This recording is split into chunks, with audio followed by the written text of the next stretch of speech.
ഇന്നും യേശുവിനോടുകൂടി യാത്ര തുടരാമെന്ന ഈ ശുശ്രൂഷയിലേക്ക് താങ്കളെ സ്വാഗതം ചെയ്യുകയും കർത്താവായ യേശു ക്രിസ്തുവിൻ്റെ നിസ്തുല്യ നാമത്തിൽ വന്ദനം പറയുകയും ചെയ്യുന്നു.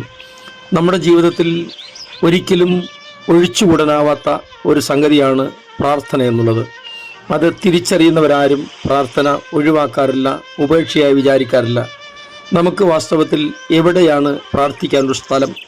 ഏതെങ്കിലും പ്രത്യേക നിർദ്ദേശങ്ങൾ അതിനു വേണ്ടിയിട്ട് തിരുവചനത്തിലുണ്ടോ? അങ്ങനെയുള്ള സ്ഥലങ്ങളിൽ പോയി പ്രാർത്ഥിച്ചെങ്കിൽ മാത്രമേ ദൈവം നമ്മുടെ പ്രാർത്ഥന കേൾക്കുകയുള്ളൂ. ഇങ്ങനെ പല സംശയങ്ങളും അനേകരും ചോദിക്കാറുണ്ട്. ഈ എല്ലാ ചോദ്യങ്ങൾക്കും ഇതിനകത്ത് ഇപ്പോൾ മറുപടി പറയാൻ പറ്റില്ല. ഒന്ന് രണ്ട് കാര്യങ്ങൾ മാത്രം ഓർപ്പിക്കാൻ ശ്രമിക്കാം. അതിനുവേണ്ടി വിശുദ്ധ മത്തായി എഴുതിയ സുവിശേഷം 6-ാം അധ്യായം 6-ാം വാക്യം വായിക്കട്ടെ. നീയോ പ്രാർത്ഥിക്കുമ്പോൾ അറയിൽ കടന്ന് വാതിൽ അടച്ച് രഹസ്യത്തിലുള്ള നിന്റെ പിതാവിനോട് പ്രാർത്ഥിക്കുക. രഹസ്യത്തിൽ കാണുന്ന നിന്റെ പിതാവ് നിനക്ക് പ്രതിഫലം തരും. കുടുംബ പ്രാർത്ഥനകളും കൂട്ടായ്മ പ്രാർത്ഥനകളും ഒത്തിരി വലിയ സമൂഹം കൂടി ഒന്നിച്ചുള്ള പ്രാർത്ഥനകളുമൊക്കെ ആവശ്യമാണെങ്കിൽ പോലും വ്യക്തിപരമായി എപ്പോൾ വരെ നമുക്ക് ദൈവത്തോട് അടുക്കാൻ കഴിയുന്നില്ലയോ അപ്പോൾ വരെയും നമ്മുടെ പ്രാർത്ഥനയ്ക്ക് വലിയ പ്രാധാന്യമൊന്നും ഇല്ല എന്നുള്ളത് വാസ്തവമാണ്. അതായത് കൂട്ടത്തിൽ പ്രാർത്ഥിക്കുന്നു എന്നതിനേക്കാൾ വ്യക്തിപരമായി എത്രത്തോളം നമ്മൾ ദൈവവുമായി ബന്ധപ്പെടുന്നു, പ്രാർത്ഥിക്കുന്നു എന്നുള്ളതിനാണ് ഏറ്റവും പ്രാധാന്യമുള്ളത്. വാസ്തവത്തിൽ കർത്താവ് പ്രാർത്ഥിച്ച് കാണിക്കുകയായിരുന്നു, നമ്മളെ പ്രാർത്ഥിക്കാൻ പഠിപ്പിക്കുകയായിരുന്നില്ല. ഒരിടത്ത് മാത്രമേ കർത്താവ് പ്രാർത്ഥിക്കാൻ പഠിപ്പിക്കണമെന്ന് പറഞ്ഞ് ശിഷ്യന്മാർ യേശുവിൻ്റെ അടുക്കൽ ചെല്ലുകയും യേശു സ്വർഗസ്ഥനായ പിതാവേ എന്ന പ്രാർത്ഥന അവരെ പഠിപ്പിക്കുകയും ചെയ്തത്. അല്ലാതെ എവിടെയും കർത്താവ് പ്രാർത്ഥനയ്ക്ക് പ്രത്യേകിച്ചും ഒരു സമയം അവരെ പഠിപ്പിക്കാനായിട്ട് എടുത്തില്ല. മറിച്ച് താൻ തന്നെ പ്രാർത്ഥനാ ജീവിതം അവരുടെ മുമ്പിൽ തെളിയിച്ചു കൊടുത്തു. ഇവിടെ യേശു കർത്താവ് തന്നെ പറഞ്ഞിരിക്കുന്നത്, നീയോ പ്രാർത്ഥിക്കുമ്പോൾ അറയിൽ കടന്ന് വാതിലടയ്ക്കണം. അതിൻ്റെ അർത്ഥം നമ്മുടെ എല്ലാവരുടെയും വീട്ടിൽ പ്രാർത്ഥിക്കാനായി പ്രത്യേകിച്ച് ഒരു മുറി ഉണ്ടായിരിക്കണം എന്നാണോ? തീർച്ചയായിട്ടും ഒരു കാര്യം നമ്മൾ ശ്രദ്ധിക്കേണ്ടത്, ഇസ്രായേൽ ജനം മിസ്രൈമിലായിരുന്ന 430ഓളം കൊല്ലം അവർക്കാർക്കും പ്രത്യേകമായിട്ട് സൗകര്യപ്രദമായ പ്രാർത്ഥനാ സ്ഥലങ്ങളില്ലായിരുന്നു.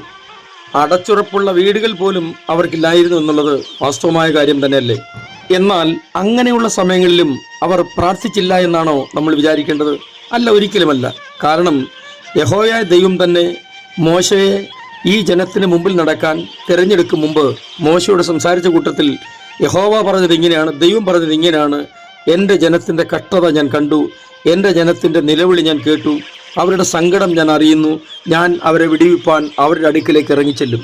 നോക്കൂ, അവരുടെ സങ്കടങ്ങൾ അറിഞ്ഞ്, അവരുടെ കഷ്ടങ്ങൾ കണ്ട്, അവരുടെ നിലവിളി കേട്ട്, അതിനർത്ഥം അവരുടെ പ്രാർത്ഥന സ്വർഗം കേട്ടിട്ടുണ്ടായിരുന്നു, യഹോവയായ ദൈവം കേൾക്കുന്നുണ്ടായിരുന്നു.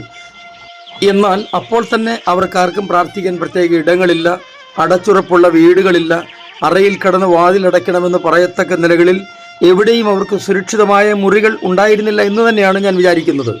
വാസ്തവത്തിൽ പ്രാർത്ഥിക്കുന്ന സ്ഥലത്തിനല്ല പ്രാധാന്യം, പ്രാർത്ഥിക്കുന്ന ആളും ദൈവവും തമ്മിലുള്ള ബന്ധത്തിനാണ് പ്രാധാന്യമുള്ളത്. ദൈവവുമായിട്ട് നല്ലോണം ബന്ധം ഇല്ലാത്ത ഒരാൾ, അല്ലെങ്കിൽ നല്ല ബന്ധം ഇല്ലാത്ത ഒരാൾ, അങ്ങനെ ബന്ധം നിലനിർത്താൻ കഴിയാത്ത ഒരാൾ എത്ര മനോഹരമായ കെട്ടിടത്തിനകത്ത് പ്രാർത്ഥിച്ചു എന്ന് പറഞ്ഞിട്ട് എന്താണ് പ്രയോജനമുള്ളത്?